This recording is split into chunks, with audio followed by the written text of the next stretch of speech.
Саламатсыздарбы? Гапыр Мадаменов агайыбыздын жетекчиге жеке талап китебинин номер 13 сабак. Конфуцийдин ыймандуулук, адеп ахлактуулук менен башкаруусу деген тема боюнча токтолобуз. Сабакты даярдаган Салтанат Бейшенова, Талас облусу. Конфуцийдин пикири боюнча бардык деңгээлдеги башкаруучулар адеп ахлагы, адептүү жүрүм туруму, ак ниеттүүлүгү жана момундугу менен башкаларга үлгү көрсөтөт. Ошентип жамааттын элдин арасында ишенимди жана берилгендикти өстүрөт. Биринчи, гармонияны жана сый урматты өрчүтүү. Ал гармониялуу мамилелерди, башкаларды сыйлоонун баалуулугун белгилеген.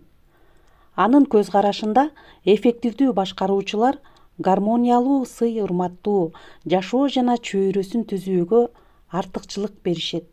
Алар өз ара кызматташууга, ачык диалогдо болууга, ар бир адамдын пикирин жана көз карашын баалоого маани беришет. Көңүл буруңуздар, урматтуу угармандар, ыймандуулук, адеп ахлактуулук менен башкаруунун экинчиси билим алууга жана өзүн өзү тарбиялап өркүндөтүүгө артыкчылык берүү.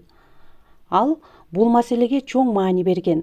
Башкаруучулар бардык кызматчыларды үзгүлтүксүз окууга жана өнүгүүгө үндөйт. Алар окуу, окутуу, насаатчылык, өзүн өзү тарбиялап өстүрүү жана өмүр бою билим алуу, өзүн өзү өстүрүү маданиятын колдойт. Үчүнчү, камкор жетекчилик.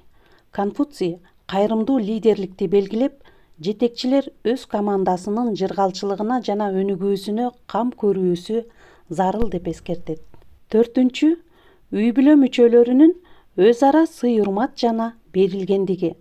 Конфуций ата-энеге жана ата-бабаларга сый урмат жана берилгендик, алардын балдарга камкордугу, негизги коомдук баалуулук деп эсептейт.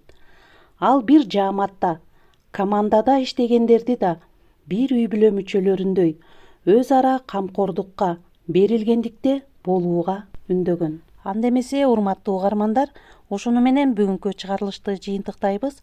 Конфуцийдин мына ушул кыскача ойлорунан эле бардык деңгээлдеги жетекчилер өтө көп сабак, корутунду чыгарып алса болот. Жетекчиге жеке талап китебинин 25, 26, 28 беттерден окуп таанышып чыксаңыздар болот. Көңүл бургандарыңыздарга чоң рахмат, саламатта калыңыздар.